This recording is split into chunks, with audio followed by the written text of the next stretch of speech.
Your first wholesaling deal is always the toughest. What is up, guys?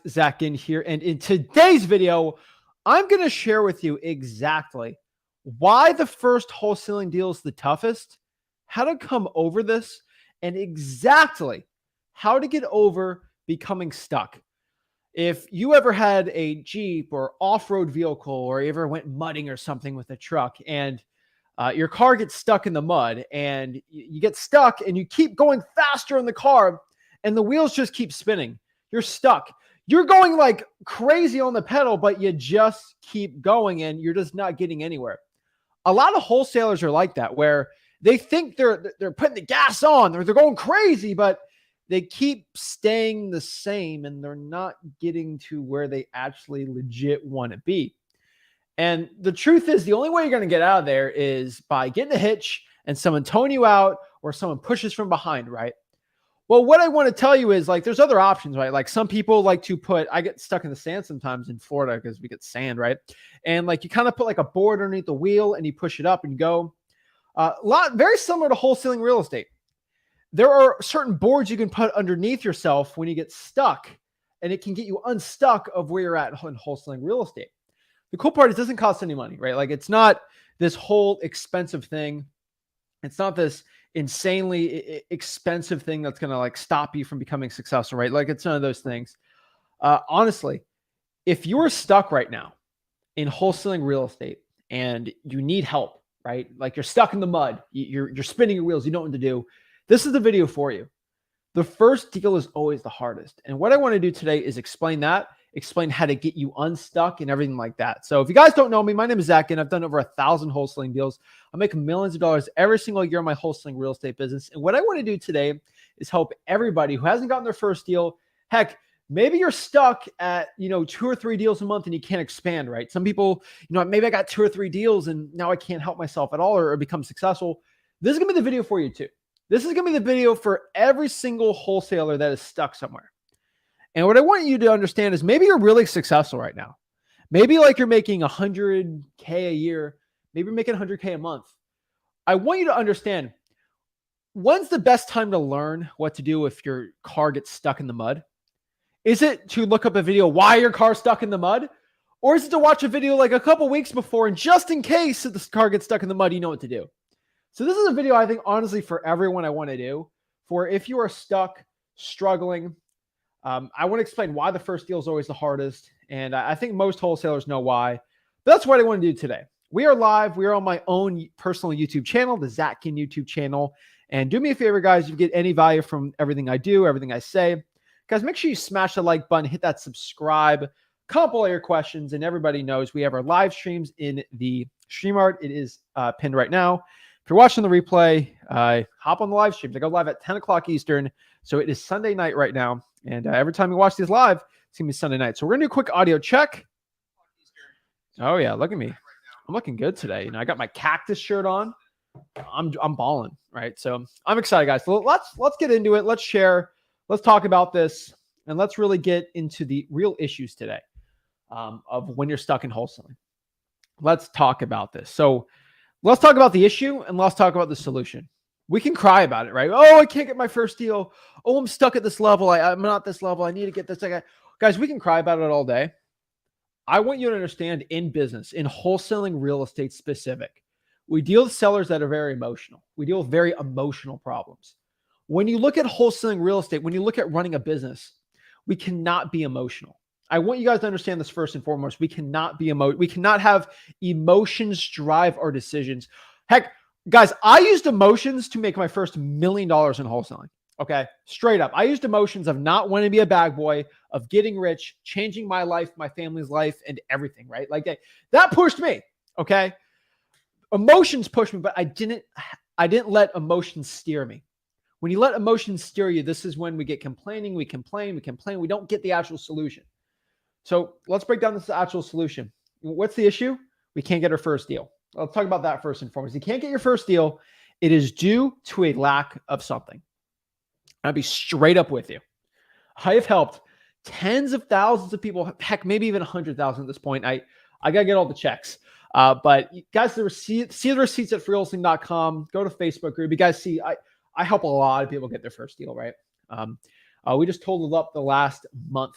Okay, we're breaking down a video on this in the future for the Flip with Our YouTube channel. We just crossed. I got sent publicly.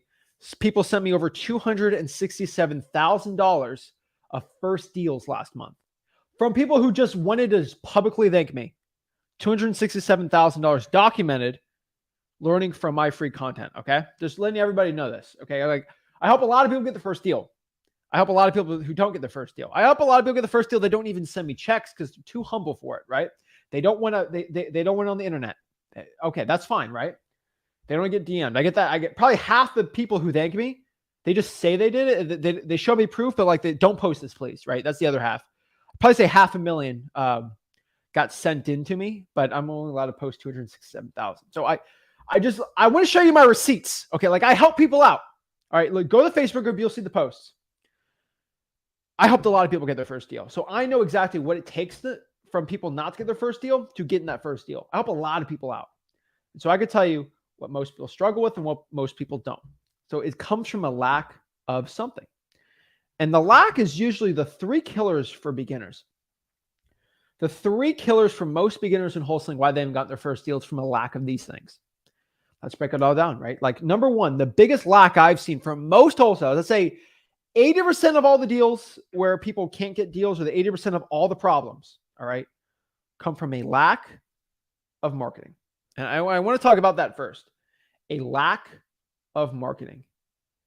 Lack is the absence of something, right? So something is not there. This is a missing piece. Think about getting your first wholesaling deal as a puzzle, a puzzle piece, right? You know, a little puzzle piece. Why you haven't gotten your first wholesaling deal is because you're lacking marketing. Oh, but I called 100 people this week. Guys, say whatever you're going to say, but your marketing is going to directly show exactly how much effort you put into letting people know you're looking to buy houses for cash. That is it.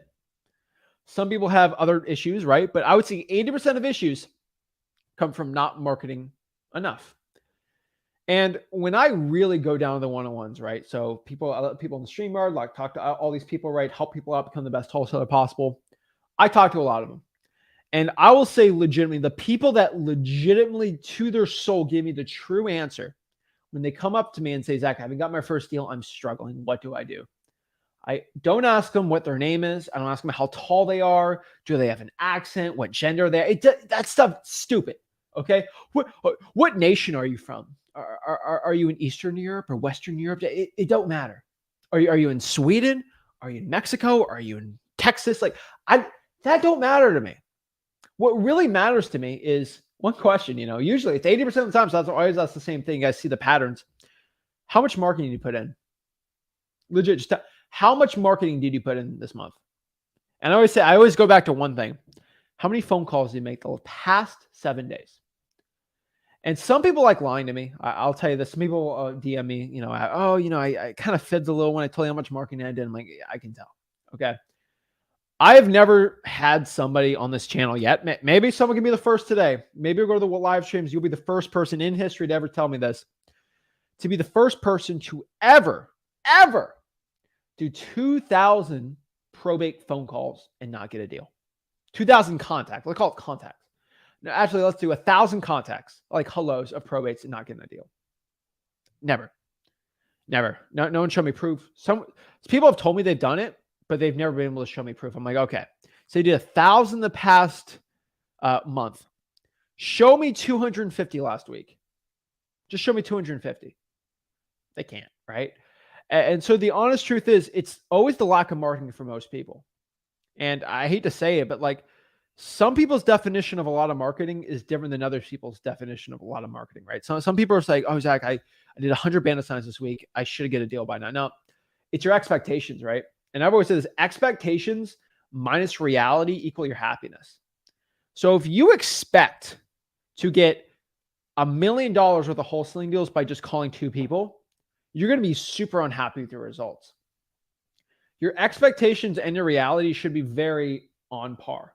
Like in my wholesaling business, the amount of money I make, you know, when I make 100K of assignment fees, it's like, I already know I did the effort it required for that. I don't expect any more or any less. Now, maybe I put like, our team puts out like 50 bandit signs out for like an experimental market and we get like a $50,000 deal. It's like, wow, that really exceeded my expectations. Reality is way bigger than my expectations. I'm crazy happy about that, right? Not a lot of things excite me too much in wholesaling just because it's very expected what I do. Most of the marketing I put in, when you do the bigger number, you get a certain amount of numbers back. And most of it comes down to the marketing. And a lot of you guys are lying to yourselves about how hard you are marketing. If you want to learn how many marketing, whatever you want to do, like how many drawing for dollars leads you want to put out, how many postcards you want to send out, bandit signs, all these things, freewholesaling.com, we break down really statistically after seeing hundreds of thousands of wholesalers and helping all these people out, how many leads they had to do to get a deal. Some people, it's like 3,000 calls. Some people, it's like 100 calls. Some people, it's 10,000 calls. They all vary out. The big variable is the type of list, right? And so like, I can do 10,000 cold calls on a high equity and maybe get a deal or maybe not. You should get a deal from 10,000 high equity, like almost guaranteed. You should almost get a guarantee from doing 2,000 probate calls. Why do I have to do 5x more work on high equity to get a deal? Because probates are a lot less saturated. That's why they're more motivated on a probate list, right? And so the big variable, it's not the volume of calls, it is how valuable the list is too.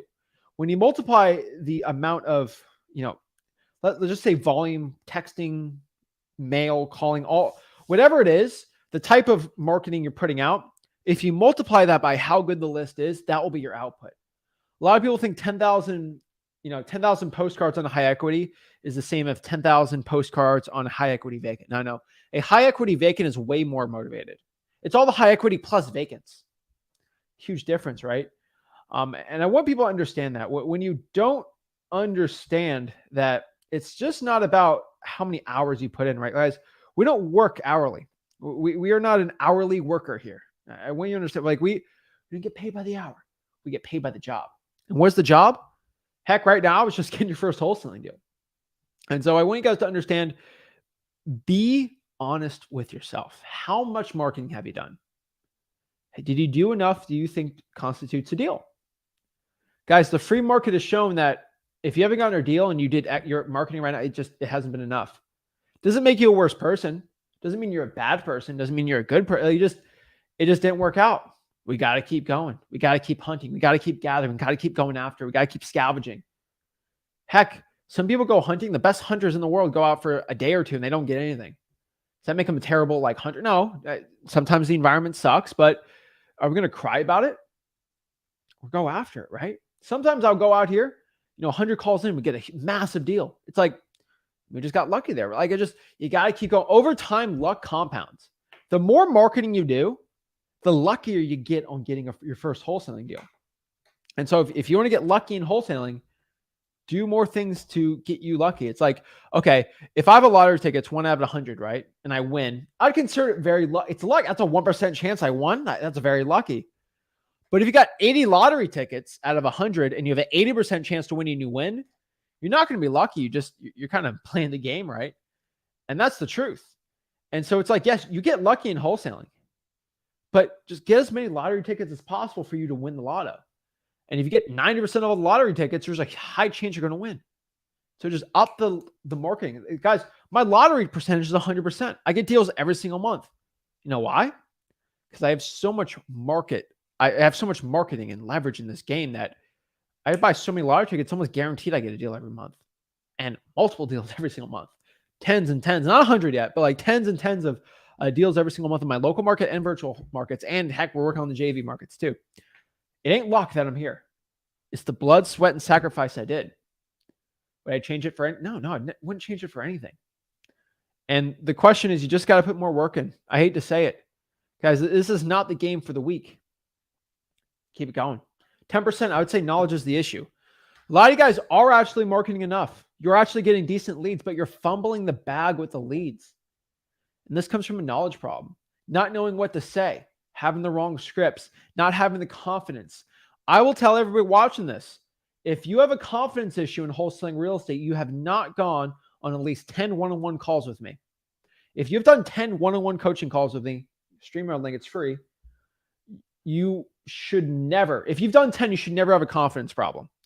Heck, we've worked on so many wholesalers who are scared to death to talk to sellers. 10 coaching calls with me, you're done. Like they're 10 minutes a piece, right? You have no confidence issue. And you're going to learn it's not, the truth is it's not that you're not confident. It's that you just don't believe in what you're saying. And so the true definition of confidence is the belief in what you say and the actions you do. So most people aren't confident when they're talking to a brand new motivated seller because they don't believe that they can buy the house cash. And I just got to shake people. You're not buying the house cash. You and your partner are. And you guys work together on it. Is that true? Yeah, that's the truth. Duh. Your confidence will skyrocket. And the confidence, you're not sure, or you're not, you don't have the belief in what you're saying because you just haven't practiced it enough times. You believe, most people are nervous in wholesaling. They're nervous when they talk to a seller, but they do believe that they can buy their house cash with them and their partner. They just haven't gone over it with their heads enough and just kind of talk to themselves. And the question is, it's not that they don't believe wholesaling will work or buying the house cash. It's they just don't believe in the script they're saying because they haven't practiced it. Guys, my confidence, if you told me I had to go right now to do a surfing competition, it's going to be low. I'm not that good at surfing, right? I'm not confident I'm going to win. It's like you either win this or, you lose $1 million, right? I'm not going to be confident on that. Okay. So like, for example, if you put me in an NBA game right now, like I'm playing for the Heat, you put me as like point guard. Okay. I got to have the ball. Am I going to be confident? No, I'm just being honest with you. All right. Like you got John Wall right there. I'm done. Okay. Like I'm going to get destroyed. I'm just not, I know for a fact I did not put in the work, and other guys have put in the work. It's not going to be good. But if I practice my entire life, like Kobe Bryant, I'll be super confident. Right. And so it comes down to the practice. And if you haven't practiced your script, which heck at freewholesaling.com, it's there, do the one-on-ones with me, I guarantee you will not have a confidence problem. And so knowledge and confidence are together, because confidence is all in your head. It is all in your head. Oh, I'm scared to talk to you. You're not scared to talk to a seller. All right. There are so many married men and women that come to me and say, I'm scared. I'm scared to cold call someone. I'm like, were you scared of your first date? Oh, I was definitely afraid of my first date. And now you make jokes. You make jokes with your boyfriend or your husband or your wife, right? Like of course you were scared in the beginning on the first, second, third date. And now y'all send goofy pictures to each other, right? And talking baby noises. Like you ain't scared of that anymore, right? So it's like, it's not that like you're deathly afraid to do it. Like of course you're going to be scared to do it, but you do it as many times as it's kind of second nature, right? And so to the point is, you just got to put the hours in. You just got to put the time, and that's you get from the knowledge. And that's why I give all my information out right now for free. Freewholesaling.com. Like right now, it's all there. Freewholesaling.com, all the knowledge you need right there. The question is, why didn't you get the knowledge up? If you're having confidence issue, go through all the freewholesaling.com, then hop on the one-on-ones with me, and I'll help you become the best wholesaler possible. Heck, if you have confidence issues, I implore everybody to try to hop on the one-on-ones. I implore you to go practice my scripts. I implore everybody right now to watch my live cold calls, which you just search live calls space Zach Ginn or space flip with Rick, whatever you want, and just watch me do live cold calling. I've, at this point, probably 100 hours of me live cold calling, and you'll see me talk to sellers live. That's all you're going to see me do. And I have no problem with my confidence at all. I have thousands and thousands of hours into it. But because, most importantly, I'm not scared if they say something mean to me. All right. And for all my Call of Duty players out here, I've in the Xbox Live chats, people have said mean things to me. I'm not scared about someone saying a mean thing to me. I'm not scared to mess up. Guys, I've messed up so hard on Call of Duty. I have actually destroyed my own team because my KD ratio is so bad that I actually made our team lose on like 2v2s and 3v3s, right? Why? Why was I so bad? I sucked. Am I scared to go play Call of Duty? No. I failed before. I've done really well, but like, guys, don't be scared to fail. You're going to fail. You will. But it's okay. Like, seriously, it's all part of the thing. Everyone has failed. It's how you deal with the failure is what makes you who you are. Last but not least, it's the lack of drive. I've had people that, heck, they market enough and they have the knowledge enough, but they lack the drive. And for most people, it's not that problem.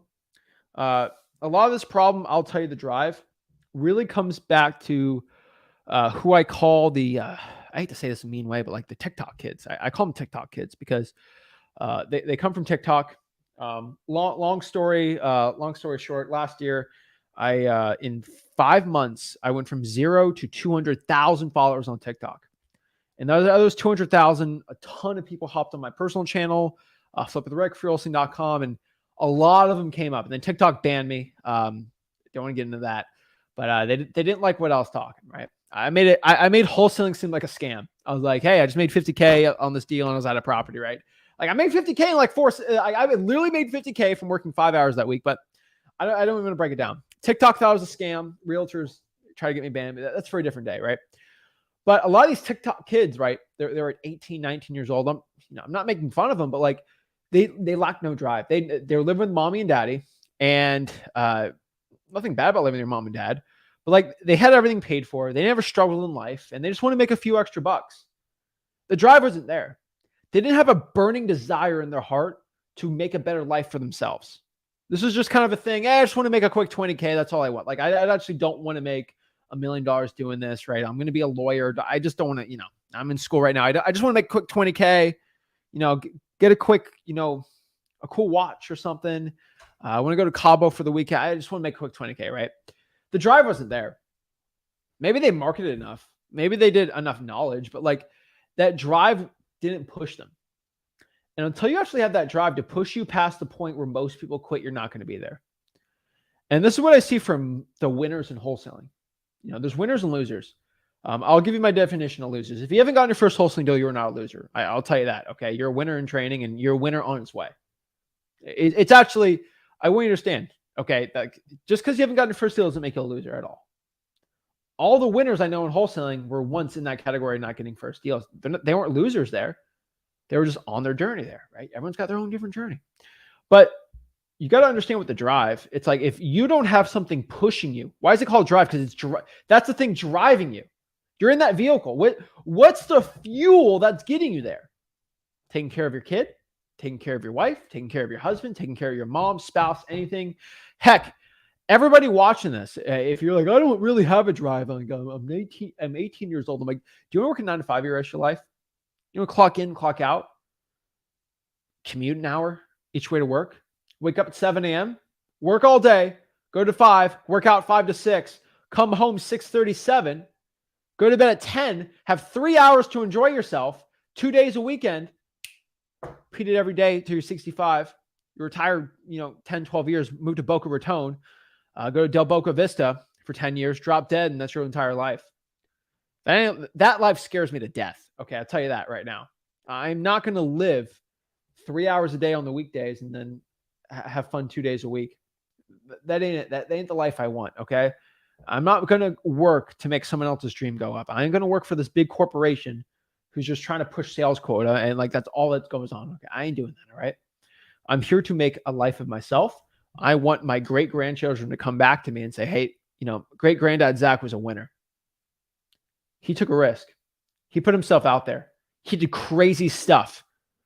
But this is the thing that changed people's lives. I don't even care about great grandkids or great. I don't, heck, if I don't have kids, I don't care. It's the people watching this that get impacted from the stuff I talk about. You guys are the really ones that matter. You're the ones who are going to, right? I'm talking to you right now. Okay. I want your great grandkid to come back and say, hey, great grandpa blah or great grandma blah. She started this weird business thing and it changed her life, my life, and everyone's life around it.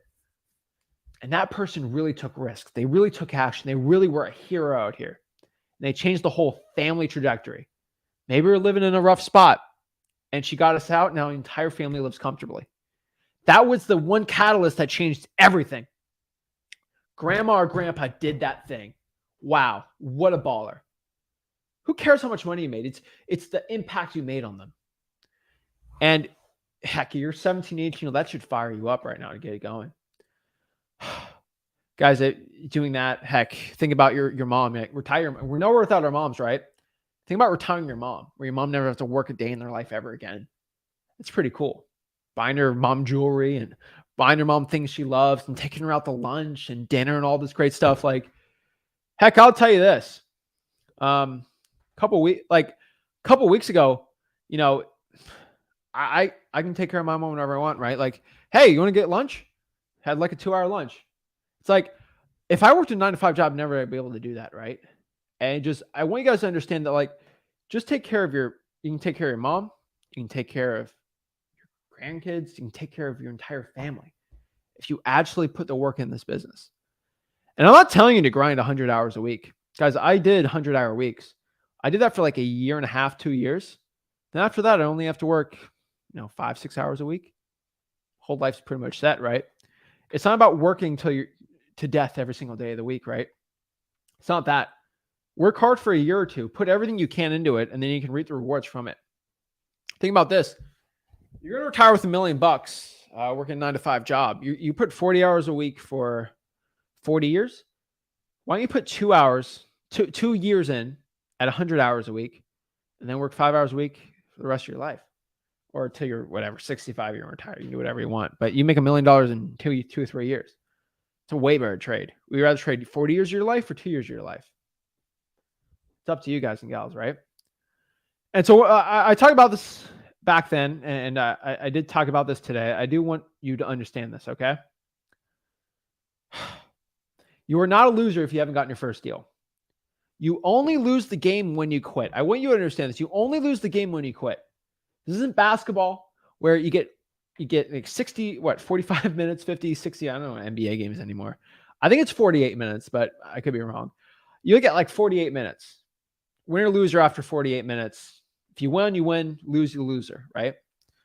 It's not like that. The game of wholesaling is till you die. Like, it's infinite. Like, the game don't stop, okay?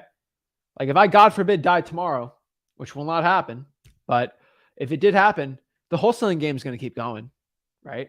Like, the wholesaling game ain't going to stop. And it's a game where you have to determine if you want or not. But the cool part about the game is if you're starting in it and you're a beginner in it, right? Like, you don't lose. You only lose when you quit. In my opinion, the only losers in the business are the ones that quit. And really, you don't call yourself, because everyone watching this, you're not a loser. You're watching this, you're actually learning wholesaling. You're on a step to getting that knowledge part, which is going to lead you to get some more deals, right? So you're not a loser. You're a winner, right? You're not being the winner of a sense of getting your first deal, but you're well on your way there. Think about the path. Think about the hero's journey. Okay. I was watching a interesting movie, right? And I was thinking about superheroes, supervillains, all this stuff, right? And it's a funny, but let's talk about one thing, okay? Think about your favorite hero, okay? Think about your favorite hero, right? Is it Superman? Is it, Black Panther? Is it Thor? Think about all these things, all right? Let's use Thor, okay? I think Thor's kind of cool, right? I saw a thing on Thor, right?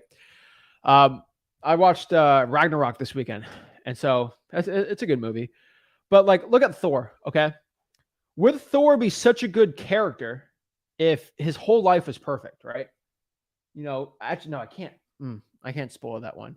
Let's do Rocky, all right? I watched Creed 3 too. So Creed 3 was a great movie. Love Creed 3.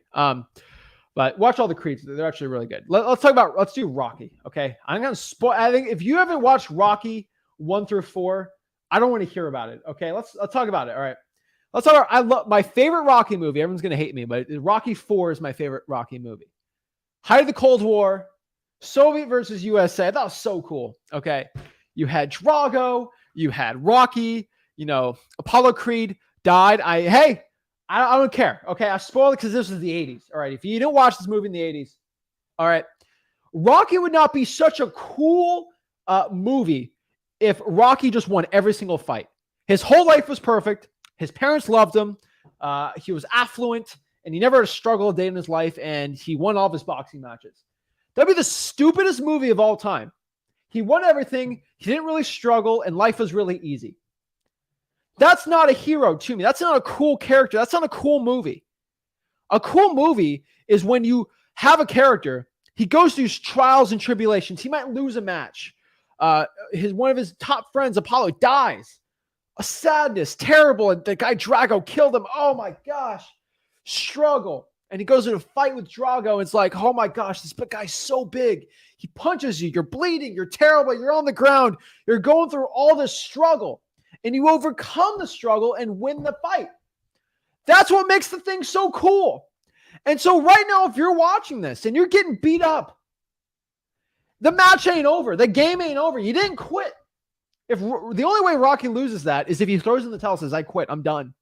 He didn't quit. He kept going. And the thing is, that made his story so much cooler. He got knocked down, went back up. There's a cool Japanese proverb. It says, knock me down 7 times, stand up. I stand back up 8 times. I don't know the full definition of it. It's really cool. That means if you knock me down 7 times, getting up 8. All right. There ain't no way around it. All right. You knock me down 7 times, I'm getting up 8. Knock me down 50 times, coming up. I'm coming up 51. All right. I ain't quitting. And you only lose when you quit. Think about your struggle. Like, of course you're going to struggle. That's the game of wholesaling. That's all the hero. Look at all the superhero movies. They all struggled. So it makes it so fun and cool. Because they struggled. They went over. They beat the villain. Of course the villain got some good shots on them. Of course they had to go through some struggle. That makes the character so cool. That makes it real. All right? This ain't like One Punch Man where everything's so easy, right? You got to get through some stuff. And because you went through all that legitimate struggle and issues and you got some scars on you, that makes the story so cool. And what I want you to understand is that is your story right now. So yeah, you didn't get your first deal. You're still in the fight. Yeah, man, you got knocked down. What are you going to, you throw in the towel? That's when you lose. You quit. Get back up and keep fighting and keep punching that mother stinker until you win the whole thing. There's no end in sight of that boxing match. You just got to keep punching, keep moving forward. And heck, yeah, maybe get punched again and get knocked down flat. Get your butt back up there and keep going. I'll tell you this, you do not come from weak men and women. I want you guys to understand that. That's one quote that always comes back to me, but you are not descendants of weak men and women. Think about your great-great-great-great-great-great-great-great-grandfather, great-great-great-great-great-great-grandmother. You think they were weak people? You know, wherever you're from the world, right? It came from somewhere. And most of our ancestors were in caves fighting saber-toothed tigers and wolverines and crazy stuff. And you had bows and arrows and you just had to survive. Those are very strong men and women that had to deal with a lot of crazy stuff. Okay? And so knowing that your ancestors had to go through so much struggle, they were not weak people. That's in your blood right now. I don't think about your blood right now. Like that ain't in your weakness is not in your bloodline. All right. Strength, survival, and thrive. Like that is who you are. That's who your ancestors are. And that's who you are. You're a product of them. So you do not come from weak men and women. Come from a very strong bloodline, whoever you are. And don't let those people down. That's who you are. Stand back up and be a hero of your own story. Guys, think of like, I know some people say, but like, think about like your life's a movie right now. Aliens are watching you, or this is a movie. What do you want the movie to go? Oh, you know what? I'm just tired. I'm just going to quit. I'm just going to work my job. That's a boring movie. Of course, now that's how movies go. Hey, you go back up, you keep going. That's the point, guys. So I want you to understand, maybe I rant a little. I don't care. I want to light a fire in anybody right now to just don't give up. You only lose when you quit. So the first wholesaling deal, guys, is the hardest. And I'll give you the main reason why their first wholesaling deal is the hardest. Comes down to 2 things why your first wholesaling deal is always going to be the hardest. Number 1, most wholesalers, when they do the first deal, they struggle so much because they only focus on the goal. Never the action it takes. Always the result. First deal. That's all they care about. If you cared about 1,000 bandit signs, 1,000 bandit signs, 1,000 drawing for dollars leads. If you just I'm focused on just getting 1,000 reverse drawing for dollars leads. If you just focused on the action you need to do, not the result, so I'm using a lot of boxing analogies today, so let's just keep it going, right? If you look at winning the belt as your prize, it's like, okay, win the belt. Okay, win the belt. You can use it to drive you. That's a driving force, right? The feeling you're going to get when you win, that's great. But like, No, if I win in the belt, guess what I'm going to do? 1,000 punches, 1,000 uppercuts, 1,000 ducks, 10 miles of running, right? Like start focusing on that to get to the belt. Have the belt in your mind while you're doing it, but do the training. On top of that too is when you're starting out your first deal, you're doing all the marketing. You got no leverage on your marketing, right? You're doing it all solo. Heck, when I did my bandit signs myself, I did my calls myself, all this before I hired people out. Of course, that's why your first deal is going to be one of the hardest. Why do deals all the stinking time? Because I got a lot of leverage going on for me. All right. On top of that too, probably the most important part, you're not efficient at anything. That is why your wholesaling deals are not coming in, because you're probably not as efficient as me or future self. And I can tell you that straight up for me. I was just not efficient enough. I was not going out here. And when I called, I was not as good as I am now. I wasn't, right? Because I didn't hone in my craft, which comes in from hours worked and volume you put out for your marketing. I'll tell you, I don't know one wholesaler that is worse off after doing 1,000 cold calls than starting out. Never. They always get better at it. It's like if you had to go and run a mile a day and you had to increase your mileage by 0.1 miles every week. So you did 1.1 mile week 1.1 miles. And then after 10 weeks, you do 2 miles a day. And then you do 4 miles. And then I tell you, okay, run. And then after 4 months, I say, run 2 miles. You're running 2 miles after that 4 months of training every single day. You're going to be better off that point than you were starting out. There's no person that's worse off. And so you don't get worse off by taking the action and doing the effort. And so, heck, you're not efficient. How do you get more efficient? You keep upping your knowledge by watching this content, which you're doing right now. So bravo to you. But on top of that, you just got to put the hours in. Heck, I hate to say it, but like if you're not the point where you're at right now, you just got to put more hours in. Do it. And the last part I want to leave everyone off of is just work on your upward spiral. Work on your upward spiral. What do I mean by upward spiral? I've talked about this a lot, and I'm not the first person to coin this, but I've heard people talk about this before, and it was really, really eye-opening for me because it connected so hard to me for wholesaling real estate. I know I got a lot of friends, and I've seen friends go both ways, right? Like, so I know friends, acquaintances, whatever, wholesaling gurus that they go down what we call a downward spiral. I think everyone's seen this. They've heard it, like in school, right? Like, heck, I remember in 4th grade, they told me what a downward spiral would be if you took drugs. Point A, you take drug. Point B, you go to jail for 40 years. It's like, wait, what? Like, so you're telling me doing this one drug is going to lay me in jail for 40 years? Yes. And I'm like, how? And then they break you down the downward spiral. Like, oh, that makes sense, right? So, step 1 is going out here and, taking drug, which is bad. And then step 2, you lose your job, and you lose your job. Then you get homeless, and you go rob a bank, and then, jail 40 years, right? But downward spiral is real. It's like you do something bad, you lose your job. And because something bad happened, you in turn do something bad on top. You start making bad decisions. You start doing more bad decisions. It's going to just be a downward. You just get worse and worse and worse and worse. And then you're homeless, right? And then, you're addicted to drugs and all these terrible things. But everyone talks about the downward spiral is real, right? Oh, you don't get a degree, you're going to go down this downward spiral, right? But no one ever talks about what the upward spiral is, right? And the upward spiral works really well in wholesaling real estate. And so it's really easy to go down a downward spiral. It's like a slide going down. But I got to remember the upward spiral is kind of like a slide in reverse where it's like anti-gravity. I don't know. It's like a slide. It's just leverage. It's easy, right? And so it's an upward spiral. It's so easy. And what I mean by an upward spiral, it's like a rocket ship. Upward spirals are literally rocket ships. So I was watching the space launch. I'm in Florida. It's really fun to watch. And when you learn about aerospace engineering and all these things, you learn really quick that the higher you are in altitude, the thinner the air, the thinner the atmosphere, which means for me to go a mile in the sky, once I'm already a mile up, it's actually a lot less effort to go through the air, right? From the hardest issue with launching a rocket is the first half mile. because that's when gravity's strong, and gravity gets weaker the more you go up, like miles and miles up in the sky, right? Because you're on the moon, gravity's not that crazy, right? And so that being said, the first parts of the upward spiral are so difficult because gravity's pushing on you. That first deal, so gravity is so heavy.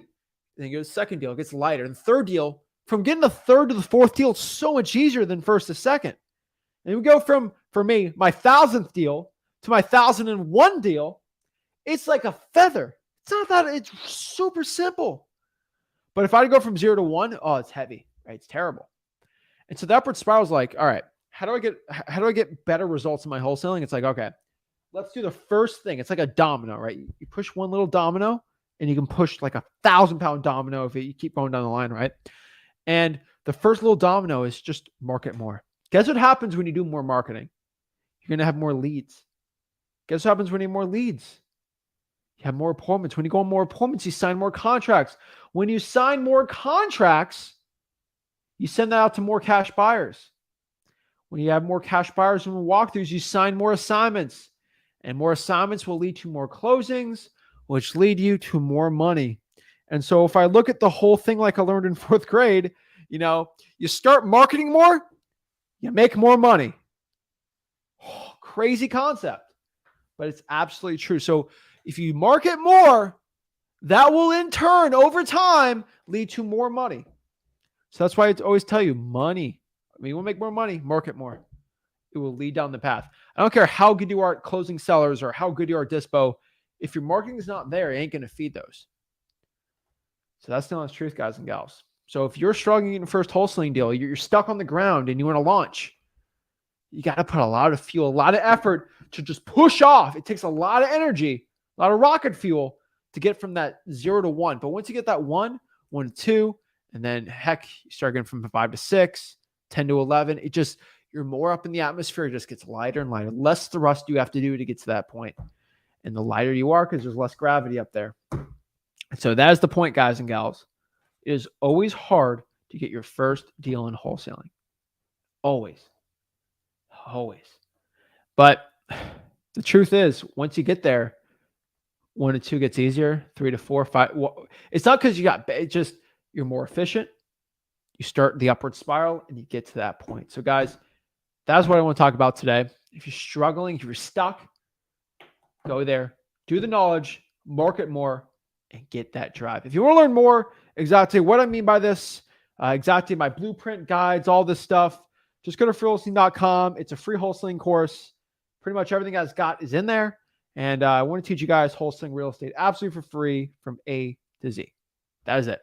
So guys, that's all I got to talk about today on that end. So what I want to do is answer some questions, see how I can help you guys out in wholesaling real estate and help you become the best wholesaler possibly can be.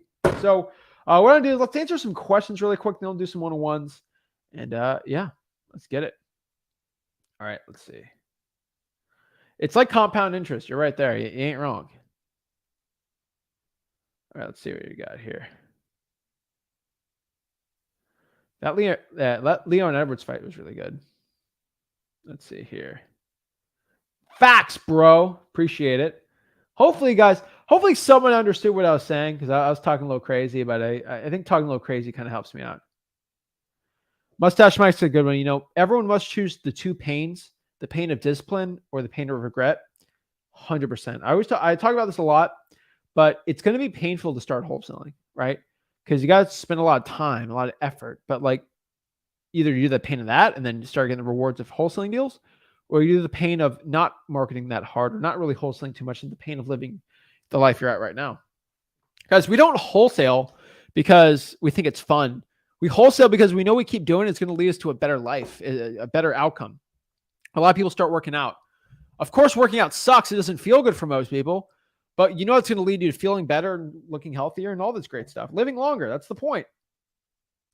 Keep it going. If I don't get a deal on my 4th call, it's business. This business is a fraud. Most people are like that. I know it's a joke, but yeah. Oh my gosh.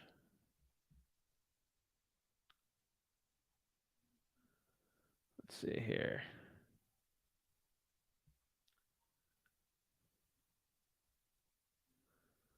What's up, guys? What's up? Love everyone in the chat. Oh my gosh. All right. Yeah. So a lot of people are really resonating with what I'm saying here. Fellow PSL wholesaler. That's awesome. What's up, Vic? Love to see it. And yeah. All right. Let's see here. Let's do one more question here. Let's see here. Let's see here. Should I drive for dollars in Huntsville or Birmingham or Nashville? Well, Samuel, it's wherever you live. All right. So I don't think you live in all three of those places, bro. If you do, sure. But most likely you haven't. So yeah. Wherever you live. So if you live in Birmingham, do it Birmingham. Nashville, do Huntsville. I'll tell you the best wholesaling market there's probably Huntsville right now. Hands down. Huntsville is probably the best one. And remember, guys, if you do have a deal, send it over sellmypaper.com. All right, let's go here. Oops, that's the wrong one. All right, cool. So, guys, we're going to do the one-on-ones. It's in the wholesaling group right there, and we'll get it going. So, let's talk. First one, we got Ravon. What is up, bro? What's up, Zach? How you doing? What's up? How can I help you out? All right, so I decided to most probably I will cancel my Detroit deal. Why? I've been calling him every day. So calling him, texting him, whenever I call him, they go straight to voicemail. So it ends in 25th. So I'm thinking, I'm gonna keep calling him until the last possible day, obviously, but should I cancel it on the 24th then? I mean, why don't you just send it over for us to JV and then we'll have someone go to the person's house? Oh, I'm fine with that. I don't care. I could do that. I mean, it's better to get 50% of something than $0. Okay, you could do that. I'm fine with that. I don't care. I mean, I want to. We'll help you out. All right. You gotta try to get an extension. All right. What should I tell my title company? Should I? What do you want me to do? Have they reached out to the seller yet? Yeah, they did. I remember I told you 2 times, but they haven't called. They don't pick up. I mean, they're not picking up, bro. Send it over to Sell My Paper. Let's see what we can come up with. Let's see if there's something creative we can try. Well, let's try something out, and if it doesn't work, it doesn't work. Okay. I'm not going to sign a JV with you if the guy's not just going to be unresponsive. Yeah. But we'll see what we can do. Because I remember last time you told me try to get like 50 hellos and then 50 the cash buyers or something like that. I didn't do the cash buyer part because you told me to focus on the addendum, right? I haven't got that signed. So it is what it is. So I'll send to on Sell My Paper. We can see what we can do from there. Yeah, let's see. But maybe the people there, like our team, they're like, just not worth it. It won't be worth it. But let's just look at it, right? Okay. Okay. I don't think it'll hurt. You have my word. We don't steal deals. I trust you guys, so it doesn't matter. So let's just look at it and see what we can do. All right. Worst case, I think we'll probably get someone just to go out here and knock on the person's door and see. Okay. Okay. I see. And what should I do? Tell my title company again? Bring to sellmypaper.com and see what we can do. Okay. Okay. Got it. I'll tell you this, bro. Sometimes I've had the situation we go to the seller's door, they're dead. Oh. Straight up, they died. And it's like, right? Okay. It's like a well-being check. I think Rick had a deal once. Yeah. It's TMI, but I'll tell you the truth. He was following up this probate. This is like 2011 or something, like way back. Okay, so like 10 years back, 10, 12 years back. But like he followed up this older lady every single day and just checked in on her. We had I didn't have it. I was too young, but he had the contract. And one day she just ghosted him. It's really weird. He went to see her the next day because he thought something was really wrong. She just died. Family didn't care at all. Family had no idea. They didn't talk to the mom. My dad was the guy that figured out the person died and tried to save their life, but it didn't work out. Oh, but like he found her like unconscious. He didn't find her. He just said something's up. So he called the he knocked on the door. No one's answering. He didn't break the door. He called the daughter up and like, hey, something's up. Yeah. And the daughter comes by and not good. But like sometimes that's the case, dude. Okay. That's fine. Okay. So I had other questions also. So I've been looking at doing like other area codes of like Detroit, and especially I don't know, like I looked at 48205. I know like that area code is dangerous because I've seen a lot of them on prop stream, so I skipped those because I know when I searched up 48205 in Detroit, it says that it's the most dangerous zip code in Detroit, and I'll like you should not go there. So that's why I don't call up Bro, those. your cash buyers are your customers. Wherever they want you to get deals, do them there. So so I should call them no matter what then. Whatever your cash buyers say they want to buy, you serve Yeah, them. They're the ones who pay you, bro. I know, but if you're like not reverse wholesaling, right? Like, should I still do it? Because I know you said whatever your cash buyers want, but Okay, we could talk all day of where to wholesale, where not to wholesale. yeah, Find your cash buyers first. You seem very confused on this, so let's just do that. Talk to your cash buyers first. Where okay, should I market to? okay, Then go from there. okay, okay. I see. And another problem is like if I call them right and they don't pick up, I usually text them, "Hi, this is Ravon. Is this the owner of 123 Main Street?" Right? Should I also say something else? Because usually when I text that, I don't get a lot of response from that. So should I just say, "Hey, my name's Ravon. I'm looking to buy more properties for cash. Is this the owner of 123 Main Street?" How many texts are you doing? Well, it's not like how many texts. It's just whenever they don't pick up, I just text. How many texts are we talking? Like 30 to 40, I guess. A day? Yeah. Do this. This is a creative. Hey, this is Ravon. I just drove by 123 Main Street. Is this the owner? Yeah, but I'm not doing this is virtual though. My partners just drove by it. Whatever you want. Okay. So hey, this is Ravon. Hey, someone on my team just swung by it. We had a quick question, or just this is a good one we used to do. Is everything okay at the house? We just drove by. Is everything okay? Guarantee you'll get a response, dude. Okay, so just hey, my name's Ravon. My partner drove by your house. Is this the owner of 123 Main Street? That's it. Okay. Make Okay. it intriguing, dude. Okay. Okay, I see. And one other thing, so on PropStream, to find the ARV, I know you need to go to comps, right? And then find the ARV from there. Do you know how they have three sections? One's public record, one's MLS, and one's both option. Yeah. Which one do I select for the ARV? The public record one? I Both. know not ML. Yeah, sorry, say again. Both. There's a both section on it. Oh, it's the both one. Okay, so I'm doing them right. Okay. Oh yeah. All right. All right. Okay. All right, man. Oh yeah. Sorry, one quick thing. Sorry about that. I calculate this offer real quick, right? She is one. I was talking to this one lady. She wants to sell for 60K. I did the ARV mine repairs times 70%, and I got 20K at my MAO. So I feel like something's not right. I mean, it's whatever the comps are, bro. But maybe that's too low, right? So like, bro, dude, here's whatever the comps say. The comps say. If houses are selling in that area for that certain price, that zip code, then that's what they are. oh, but I'm not sure if I did it right though, because I did whatever you did, but maybe How many comps did you have? I didn't do comps. I just do ARV mine repairs at 70%. Bro, you have to have comps to find ARV. No, but I think you said PropStream has the ARV, so you just go to PropStream. You don't use PropStream for your ARV, dude. It's a guesstimate, but you have to find ARV by doing comps, not by whatever PropStream says. Oh, okay. So you just had to find the properties nearby and then. Yeah. Oh, okay. I see. All right. I appreciate the info, Zach. I'll send it to you, the deal as soon as I can. Do you ever like do hype beast sneaker trading? I know about it, but I don't never do it. No. Like some StockX will say the Yeezy whatever is worth $1,000, but if they're selling for $400 on eBay, you know it's not worth that. Yeah. So don't go off of where the estimated price is. Go after what they're actually selling for. Okay, so like one quick thing: so if I find a 4-bedroom, 3 2-bedroom selling for like 100,000, is that the offer, or do I like cut half of that? Wholesaling.com. Comps are there, bro. All right, thank you so much, Zach. Appreciate it, man.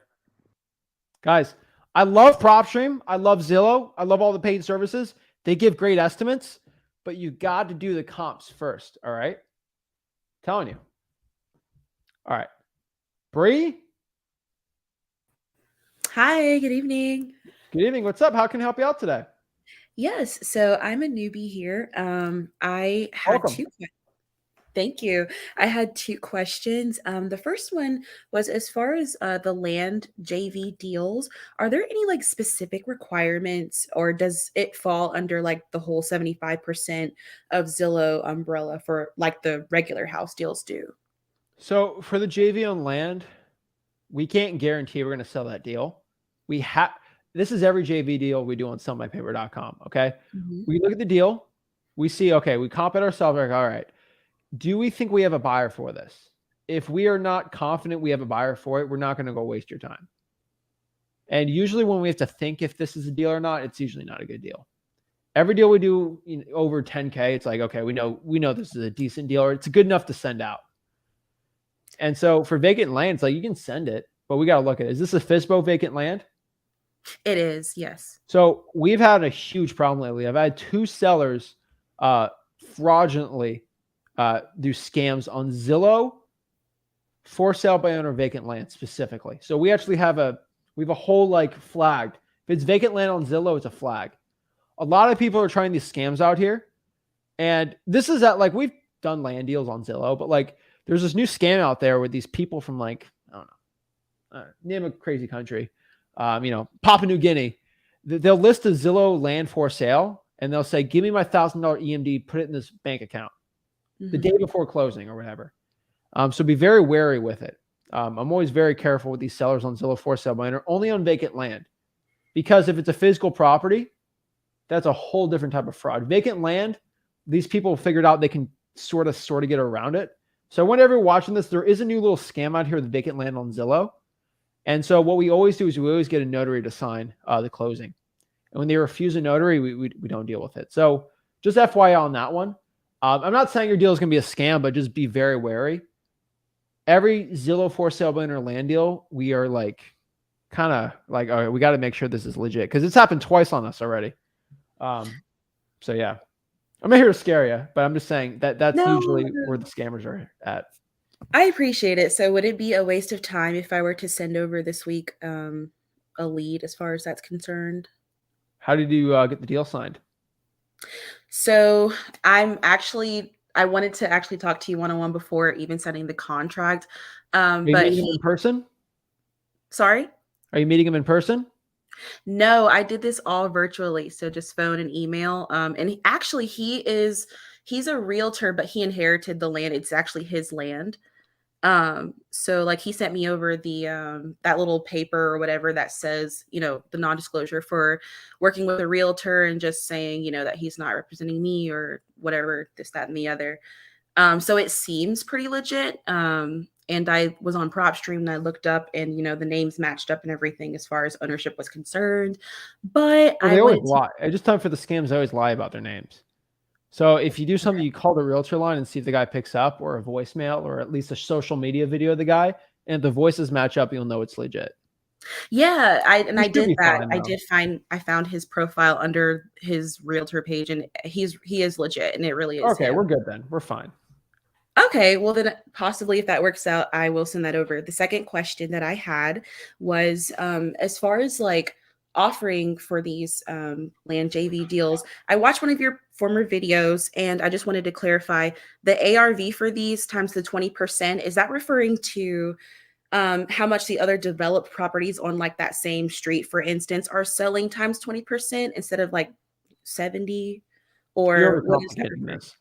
Okay. Bree, if this is land, that's good for houses.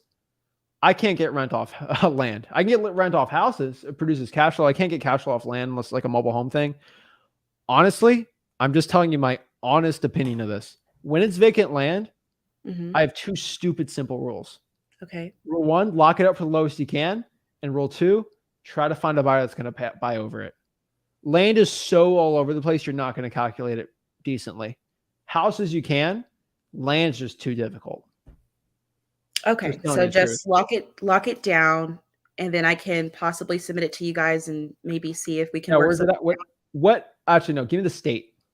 North Carolina. Oh yeah, we do a lot of land deals in North Carolina. Send it over. Okay, cool. It's like, I don't want to know the city. Gotcha. Okay, cool. Well, I won't say the city. I won't say the city. And so what I can tell about North Carolina is probably our strongest market. Within 48 hours, we can tell you if it's a deal or not. Straight up. Okay, and I won't tell the city, but I will say maybe Okay, you I don't can. want to hear it. Blah blah blah blah blah blah Oh, blah. okay. Send it over to sellmypaper.com, and we'll have them look it over. All right. You know? Okay, Do you understand how many thousands of people are going to watch this, and they all want to steal your deal right now? Okay, gotcha. Thank you so much. They all want to steal your deal right now. Okay, so I'm going to be quiet on that part. All right, just send it over there. Any other questions? No, thank you so much. I appreciate it. All right. I'm not saying to be short with you. I legit, it breaks my heart every single time because people have gotten their deals stolen from this by revealing too much info. So I Okay. try to protect you as much as I can. Okay, great. Well, hopefully we can work together. Thank you for your help. All right. Also, Bree, there are scammers out here that are going to DM you saying, hey, this is Zach's team. Send me over the address. Unless you submitted and you get a call and they give you the information you submitted, don't trust it. All right. Okay, for sure. Just be I wary. appreciate All right. that. I appreciate it. Guys, there's people out here DMing saying, hey, this is Zach. It's like flip with Zach with like 4 P's. And it's like, send me $400 and I'll show you how to trade money. And no. Okay. If the handle you get a DM from isn't from flip with Zach, spelled perfectly with like 193,000 followers, that is not Zach Ginn's Instagram. All right. And if you get a DM from me on Facebook, it should have 15,000 followers on it. And my live stream should be on there. If it's not on there, don't listen to it. All right. So everyone know, if you got a DM for me, most likely it wasn't for me. I've DM'd 2 people the past 2 weeks, and they're all for people to hop on the podcast to talk with me. Okay. So just FYI. I came from zero. What's up, bro? Hey, what's going on, Zach? What's up? How can I help you out? Man, just super quick, man, just to give you your flowers. You legendary, man. I'm not gonna lie. But Appreciate it, man. so quick question. So I have a land contract I have a land deal under contract. But I feel like the seller kind of strong armed me. So she made me take out the line where it talks about the seller covering their insurance. Is that an issue? Title insurance? Where it says, yeah, seller agrees to furnish title insurance and the No, amount of screw purchase. them. No, that's got to stay on there. Are you kidding me? Okay, so it has to stay on there. So, all right, this line gets really confused with the people, and I put my foot down on making sure it's there. The seller doesn't have to pay for title insurance. They have to give title insurance, which basically means to a point. Definitions get squirrely, but they have to provide clean title. Like they have to show that this title is clean, and the title company will verify it. Okay, the responsibility for them when they sign a deed saying there is no encumbrances, to my knowledge, there's no like lawsuits out about me. All that they have to. So title companies take care of it, so we don't have to get confused on it. But the lines there on purpose. Are you under federal investigation? Like all this crazy stuff they have to put under to verify that, hey, nothing crazy is going to happen. Okay. When they can't furnish title insurance, they're not paying. It doesn't say they have to pay. They have to give clean title to you.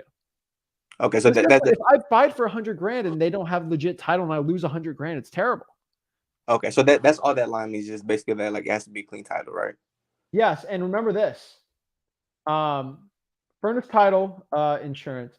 Have the title company call them and actually tell them what it means. Okay. All right. So for now, I'm gonna have to go back and see the seller again and just have to re-sign this contract. Would you say? Yeah. I would call the title company and just verify it, but 90% sure you're gonna have to. Okay. Well, this is actually perfect because my other issue with like kind of her strong arming me. So she did want to up the EMD money, the deposit down. So she wanted to up it to 500. That's not a really major issue, but more so what I was worried about was when I called her and I had a conversation with her, because I found it driving and it was a for sale by owner sign, and I gave her a call and she said that, well, she had it for listed for sale at 139, and I said, I was like, would you be open to 95? And then she was like, no, that's too low. So then I was like, okay, how about we, so I did let's meet halfway, and that's how we got to like 122. But still I feel like I kind of overpaid for it. Do you guys have business in Lake Charles, Louisiana? Not in Lake Charles, no. Okay. Because I was just gonna go ahead and try to submit to see if it was a deal. But right now, unless we're really strong in that market, I'm not going to JV with you. There's no point. Like I could probably, but it's too much work for my team. No, it's just not worth it. Okay. So no, unfortunately. And the reason why I also deal yourself, bro. I, and the reason why I also feel like I kind of overpaid or got it too high on the contract is because I kind of networked with the realtor out there, and she gave me some comps and it came to like 104. But like you say, like you never know with land, it's kind of like hit or miss, like you said, right? Land's so hit or miss, man. Like with houses, I can look and be like, okay, that's probably a deal. That's probably not. When you got to think about it, it's probably not. I just being honest. I've been wrong before though. Like, dude, I've had land deals where I'm like, we're gonna make 5, and we end up making like I have a deal right now on this house that we're doing in Florida, this JV deal. I was like, all right, we're gonna make like $5,000 on this, whatever. We're closing for 38 on an assignment tomorrow. Oh, wow. I was like, who knew? And I had deals where I thought I was making 30 and I ended up making 5. Until you bring it to a buyer, you're not going to know. Okay. So like for right now, at least the first step is just to go get this contract right with the line. Okay. And I'm flipping a deal right now. We were told from a realtor it'll sell for 220, and we bought it for 205. I'm like, realtor told me this. I'm like, 220. I'm like, are you kidding me? Great part of PSL. We listed on the market. We have a contract now for 289. Wow. So I was like, F you, realtor, screw you. We knew our numbers. We knew it was good, but it's like some realtors are off, man. Okay. So it just, I didn't even know I thought it was worth 250, but like we're selling for 289. So unfortunately, until the fat lady sings, until an actual buyer says it's worth this, you got to go after it, man. Okay. So yeah, I guess, but other than that, I appreciate it. No other questions, man. All right. Keep it up, man. Thank you. Oh, love it. He got a deal locked up. He's getting there. Get that deal done. The furnishing thing is rough, man, but like you got to get title insurance. Talk to your title company if you want to explain it because they're better than me at that. But you need a furnished title insurance. I'm an idiot, but at least I know that. Eduardo.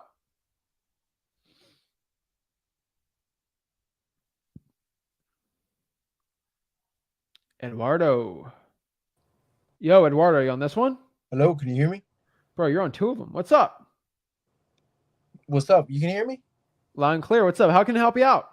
Yeah, what it do is I really first I want to appreciate you, for putting that course together. It has really helped me a lot. Bro, it took me people don't understand how long I've been working on that course, but it's been out for a while now. It's worth it for me, I think. It's helped a lot of people out. So appreciate you appreciating it. Thank you. Yeah, so I have 2 questions. I'm working on these 2 leads. We want to look at the house. I'll start off with the first one. The first one is the ARV is 436 and it's around like 70,000 in repairs. The MAO is 311, but the seller is looking at. Well, the thing is, this is a probate, right? All right. And what city? This is Miami. Ooh, all right. Yeah, we're not too far off. You're in Port St. Lucie. I'm in Miami. But what's it called? So I actually got in contact. I got this lead through a relative of them. So basically the cousin of the heirs of the mom passed away. So the the cousin of the heirs said they're around 275-ish and my MAO is 311. We offered him 255. And the truth is that, this guy's, he's kind of be like a gatekeeper to the heirs of us getting into contact directly with the decision makers. Yeah. So I want to know your take on that first property. How should numbers I handle look good to me, man. Yeah. What's stopping you from locking up for 275 right now? To be honest, I talked with my my partner, and I was talking with him and I was like, look, man, I think we should just get it locked up for what they're asking. But obviously this guy isn't the decision maker, so he can just be making stuff up because we haven't really spoken with the heirs, which they live out in Georgia. Okay. Well, you said 275. Let me send over a contract. Let's get it done. Okay. Take action, man. What was that? 35 grand in profit? Nah, I'm not upset over that. You'll find a cash buyer for if the house is like, it's not a mobile home or manufactured house, right? It's like a legit house. It's a 2-1. Is it CBS or wood frame? What do you mean by that? All right. So houses in Florida. No, it's construction. Concrete. If it's a concrete block house, 2-bedroom in Miami, as long as it's not in Overtown, you'll be fine. Yeah. It's not in Overtown, right? A little Do you bit live in close. Miami? I do. You know where Overtown is, right? Well, I don't travel a lot, so Okay. It's a high crime area in Miami. okay. Usually, it's hard. A lot of cash buyers don't like buying there. If it's outside of that area, you should sell it really easy. Really, if it's a 2-1, I don't know I don't care what the city is. You should be able to sell it. Those are really good prices, man. Yeah. Okay. And as far as the other one, so the other one, it's I got it through PropStream on tax lienless. Yeah. And this lady basically owns 24,000 in liens. It's registered as a 2-1, but it's listed as a 2-1, but when we went and look at it, it's a 4-2. So my issue is, all right, this lady wants to sell it as a 4-2. It's listed as a 2-1. It has 24,000 in liens because it's not legally is that those additions aren't legal. So how do I offer it? There's not much comps on that property. Eduardo, you got to do what I talked to Bree about. Lock it up for the lowest you can and try to see what a cash buyer is going to pay for it. Okay, so you recommend I should underwrite it as a 2-1 and then get it locked up as a 2-1. What's the square footage? 800. I want to say 894 as a 2-1. It's listed as Comp that. it as an 894 square foot house. What's up? Comp it as an 894 square foot house. Whatever the square footage is, just focus on that. Don't focus on the bedrooms. Okay. So I've had a house once. It was like 1,000 square feet and it was a 3-2, but they decided to bring all their family members from another country over and they made it into an 8-bedroom. Oh, wow. I just had to comp it off of the 1,000 square feet because I had to knock the walls down. It wasn't permitted. So just focus on the square feet. Okay. So you recommend I basically, shoot her an offer as a 2-1, not as a 4-2. It just says a 900 square foot house. Don't focus on the bedrooms anymore. Okay. That's it, man. Okay. Well, I think that's pretty much it. I'll give a call to these prospects tomorrow, and All right. Sure. Sounds Best good. luck, man. You take care. Thanks. Good night. All right. Next here we got Xavier. Yo, Zach, what up? What's up, man? What's up? How can I help you out? Do you JV in Ohio? We're in any chance? Ohio. Okay, so Dayton. I think we Ohio. do. I got some good deals. So I got a 6-bed, 2-bath duplex, and I got 2 properties from the seller just locked up today. And basically, it was like under a foreclosure deed. No, we don't have Ohio. You don't? Yeah, so no one Dayton. Okay, that's what I thought. All right, that's what I was worried about because I seen it said Ohio on the sell my paper, but it's not up yet. So. Yeah, we don't have Ohio. Sorry about that, man. No, you good. But I just wanted to know, so I have a 6-bed, 2-bath. The duplex is basically, it was under foreclosure though, and he just had to pay off all of the stuff, basically get it cleared with the title company, I believe. He paid everything off for it not to be a foreclosure. So I got it locked up right now. I got 2 properties locked up, like I said, and it's just I'm having a hard time finding a cash buyer. That's the only thing, really. All right, you want to go down the line? Yeah. I do. Let's go down the line of cash buyers in Dayton, Ohio. This is easy. Are you ready? Okay, bet. All right. Number 1, did you cold call the 4 rents in the zip code? Okay, not yet. And this is the thing. Hold on, I'm virtual, so I can't drive or nothing. So that's gonna I didn't say drive. I said cold call the 4 rents. Okay, yeah, not yet. I just locked it up. So okay, tomorrow we're gonna do that. All right, number 1. Okay. Number 2, once you cold call all the 4 rents in that zip code and the zip codes around that, we're going to cold call the cash sales. Number 2. Cash sales. Where do I get that at? So do you have PropStream or ZachData.com? No, but all right, no big deal. Let's skip that one. Let's skip that one. Okay, Zach Data. We don't need that. All right, that's fine. So number 1, we're going to cold call the 4 rents and the realtors. On my Okay. YouTube channel, there is a cold calling cash buyers video. Go Okay. by. So do you go by lives and go by my live streams? There should be one titled. Let me go by it really quick. I go to live. And if you guys watching this in the past or in the future, whatever, just search Zach Ginn space and search Zach Ginn space selling a real estate deal in under 90 minutes. Okay. In 48 minutes, I cold called like 10 cash buyers. I found them really quick. Right. Okay, bet. So go to that video. It's 12 days ago or right now. Okay. Yeah. Okay, bet. Selling a wholesale real estate deal in under 90 minutes. Then search Zach Ginn. Should be on there.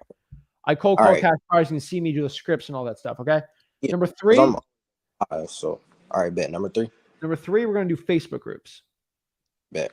Facebook groups. So go to the Dayton, Ohio Real Estate Investors Group and go by all the cash buyer data you can do. Freewholesaling.com has all that, how to find cash buyers on Facebook. And that should give you a really good start to selling that deal. Okay, cool. So it's 2 and the seller. I got him locked up for really cheap, but it's like he didn't want to do the low ball because like I got one right now. I'm not going to lie. I know y'all said give it 30 days when you lock it up, like a 30-day inspection period, but he's selling it as is. So I put that in the contract. And also he wants to sell within the next, like now, 10, 11 days because he needs to sell. So I feel like, okay. I mean, I put 30 days just to put 30 days. Yeah. Because it still needs inspections, all that stuff. So you might need to get an extension if you can't get it done. Yeah. And then I feel like I have enough time for the buyer. He wants to close early May for the 6-bed, 2-bath duplex. So I feel like that's enough. Bro. Yeah. You know what to do. You looking out because I'm in college, but this ain't what I really want to do. And you and your dad, man, y'all looking out. So that's all I got to say. Thank you. Bro, Xavier, you're a smart guy. You know the work you need to do. Yeah. Go do it. You know it. You know what to do. Let's focus on Facebook. Yeah. And if you can't get that done, hop back on next week and I will find a buyer for you. I promise you. Okay. Okay. And listen, Zach. That's why I asked you to use JV. That's why I will find you a buyer for free. Okay, bet. Let's do it. I'll JV with you for free. Okay, bet. Let's do it. I need you to do I feel it yourself. like you could talk. I'm not trying to cut you off. I feel like you could talk him down if need be because he's so stuck in his head at the prices that he has. Who's talking down to you? You said what? Who's talking down to you? No, not talk. I said I feel like you can talk him down on the prices because I don't feel like they're too high. But I know you guys like y'all could talk him like sweet talk him and we could get him. So I mean, oh yeah, I'm down. So I'm gonna call all this week and then. Shoot. If not, I'm gonna hop back on the live and I'm gonna talk to you or Rick and then we could go from there. I will talk to you, but I'm giving you a number, okay? Okay, yeah. All right, cool. You need to have 50 conversations with 50 cash buyers before you hop back on. Okay, that's light. I could do that. Wait, 50. I gotta talk to actual 50 cash buyers though. 50 legit cash buyers. Okay. All right, that's Don't give them the address, give them the zip code. Okay, perfect. And see what they say about. Okay. But they're locked up, but still don't give it up, right? Don't give it up? Nope. Okay. All right. There's too many gurus out here that are pretending to be buyers that will steal your deal. Yeah. So cool. Here's your homework. Watch the live stream I did, 48 minutes, really light, really easy. You watch my script, cold call the 4 rents, and then Facebook. You can cut down a little. My fault. Can you hear me? Yep, loud and clear. Okay. All right. I said that's all I wanted. Thank you. All right. Have a good one, man. All right, you too. All right. Next here we have Hunter. Hey, Zach. Hunter, did you message me about trying to work for me? Maybe a long time ago. I don't think so. I think I messaged you, but I don't remember what I messaged you about. I know I messaged you before I got on the live. Do you have a black and white photo of yourself? No. On your profile? There's a dude faking to be. Let me try to find it. Hold up. All right, what's your question? Let me pop it up. Okay, well, last time I talked to your dad Friday about everything I've did, but I just want to get your opinion on it too. So last time we talked, I think last Sunday, you told me to get the fire damaged and the tax delinquency, I'm pretty sure. And so but everything like water and like the probate court or whatever, everything is making me have to like. They all want fees, like money, and I don't got the money to spend on it. So, but tomorrow I'm planning on going like up there in person because that's what your dad told me. Your dad told me if everybody's trying to get you fees on the phone, just go in person and see if you can work it out that way. So that's what I'm gonna do tomorrow. But I'm wondering, like, from you, like, what's your opinion on that? Is this you? I can't see. Bro, this dude looks just like you. Hold on, let me screenshot it. This is creepy. Someone legit stole your face. I'll show Is you. it I on think it's Instagram? yeah, someone's pretending to be you. That's creepy. Is there one post? 0 posts. Oh Yeah, yeah, it's your face. you for That's real? so weird. Dude, that's so you. That's you, man. What the That's hell? creepy, dude. That's super creepy. That was the profile that messaged me. All right. I think I got someone scammed you. All right. Sorry about that. Yeah, but Creepy. All right. yeah, but basically, all the lists. The only list I'm having hopes for right now is code violation, but they're taking forever. I've been calling them like once every like 3 days just to check up, see what the status is. But the guy that like I guess like put in my request, he just keeps telling me that he has no control of how long it takes. He's saying like he's just the guy that passes on the request, and whatever happens after that, he just lets it like he just doesn't know what happens after that. You So go in person? huh? No, that's what I'm about to. So I talked to your dad Friday, and he told me to go in person to all these places, like the everywhere, and try to do it. So that's what I'm gonna do tomorrow. But I'm just wondering, like, what's your take on that? Like, I don't know, like once I get there, like, what all? Because I've spoken to them all on the phone, and they all told me that it's gonna cost like a fee, and like, is there like what would I even say to try to get around the cost, or even if there's a way? This is your 3rd or 4th time with me talking, dude. I've told you go in person every time. They can play games with you over the phone. When you go in person, they don't play games. Yeah. That's it. They can mess you over the phone until you're actually there in person. There's nothing they can do. Until you speak to the manager and say what's up. Okay. Well, like, so I just go up there, but like, my thing is like, what would I say to them? I would just ask. Hey, I them, requested about the code violation list whatever days ago. I'm still looking to get the list right now. I'm trying to see the status of it right now. Oh, we can't get. Can I talk to the manager? All right. Now, what about the fire list and the water list and stuff like that? How would I go about that? Because they're also. You go to freelisting.com? Yeah. Same thing. You go in person. Request for it. Okay. Fire department. Okay, and one last thing. I'm planning on going to the courthouse too to try to get the probate list. But whenever you go in person, like, do you just email the list to like? How would you go about getting that list, or would you print it? Like, how does that? I like them emailing it to me. So you can just email the list to you. Depends on like probates. You might have to manually pull yourself. It just depends. Okay, I just wanted to know what to do because I'm just a little nervous on going up there tomorrow. But that's where I'm at right now. That's it. I never told you this thing's gonna be easy, man. Yeah, I know. I'm just trying to figure it out.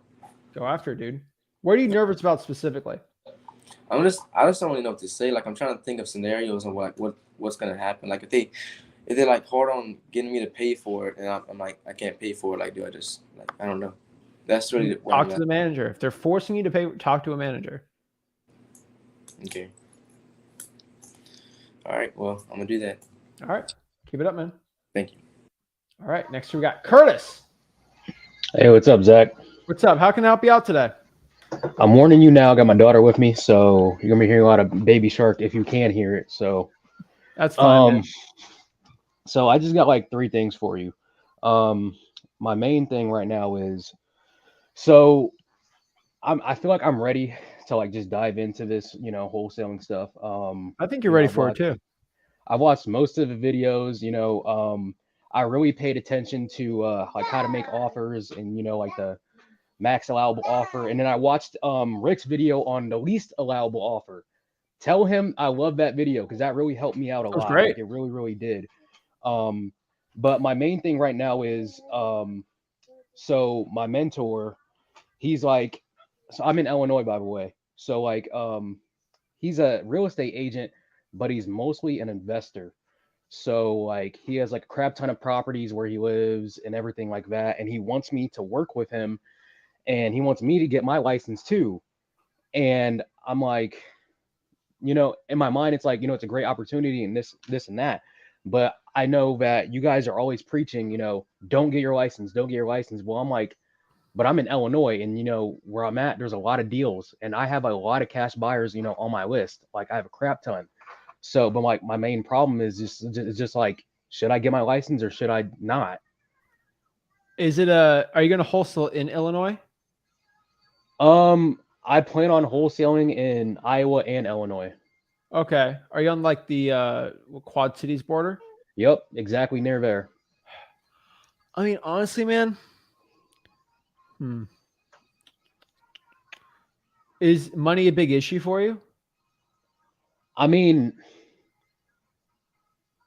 kind of, yeah. But then again, it's like I have him. So it's like, if I need a down payment or EMD or anything, I can just ask him. You know what I mean? So it's like, I'd rather you just get a deal in like Davenport and then use that money to just get your license. That's probably what I would say. Right.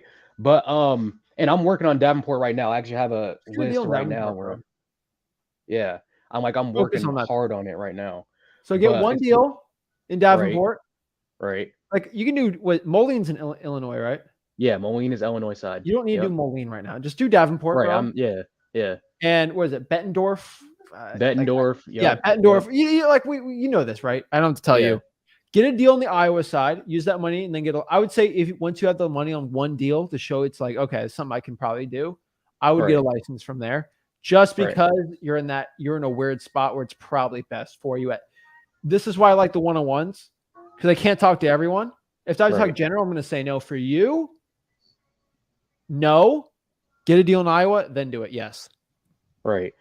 But it was just like, and I was watching another, Friday stream where Rick was talking about, well, if you're a realtor, there's some things that you can't do, but if you're, unlicensed, you're a wholesaler, like you can do, some other things, basically, blah, blah, blah, this and that. And I'm just like, well, I don't want to be, because I know if once I get my license, I'm legally binded and, I have to follow the rules. You can always get that out, bro. You can always get out.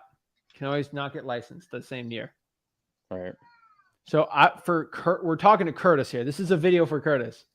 I would say get a deal in Davenport or Iowa, get some money, then get your license. For your specific case, I would. All right. But after you get your first deal in Iowa. All right. I was just making sure because, like I'm all in it, like I'm grinding, like I love it, This is for like Curtis only. I'm making a Curtis only right now. For you, I'm giving you permission after you get your first deal in Iowa. And for everyone on the Quad Cities border, she gets it. Even she gets it, right? You're good, man. But yeah, that's what I would say. Because like in Davenport, I have cash buyers. I have a lot of cash buyers over there in the Iowa side. Over in the Illinois side, I have a lot more cash buyers. Because like over here, there's like about like 3 major cities where, I have a lot of cash buyers in. So it's like, I can get deals from either side. You know what I mean? I'm basically just juggling them. You know what I mean? So it's like, but on the Illinois side, I just wanted to ask you to see, what should I do? You know what I mean? I told you what it is, man. The risk and reward right now the risk of you doing a bunch of deals in Illinois. If you do one deal in Iowa, I know you can do a bunch in Illinois. Right.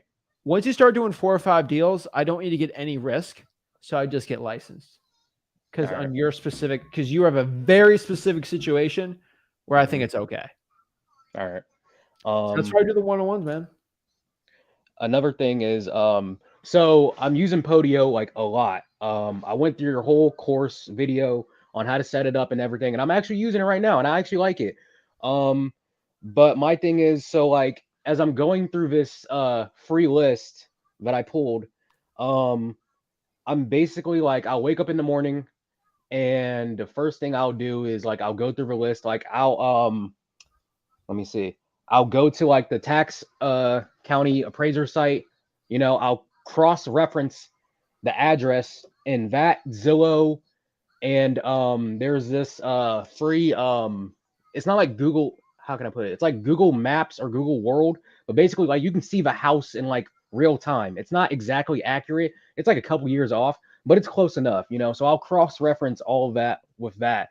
And then if the property looks nice to me, then you know, I'll try to see, you know, who owns it. I'll try to text them or, you know, call them. But my thing is just like, should I try to figure out the ARV before I call them, or should I just say, you know, screw it and just call them and, you know, go on from there? Call them. To call or not call, I would call. Okay. I'm a very simple that's what man, man. If it's going to get you some money in wholesaling, I'm going to say yes, do it. Right. And that's what I'm doing right now. Like I'm just texting them, calling them. If they don't Dude, pick you up. know, then I you just don't move need on to the permission next from one. me to get some deals, dude. I give everyone permission to go out here and get some deals.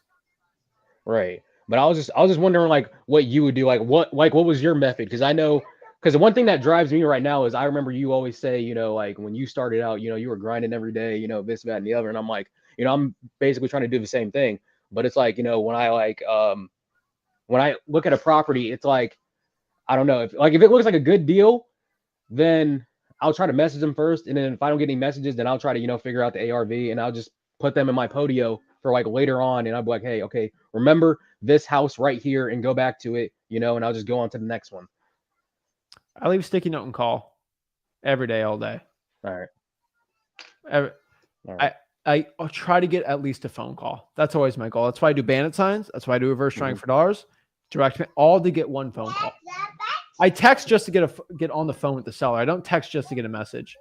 So always call. That'll give you the best chance. Right. All right. That's it, man.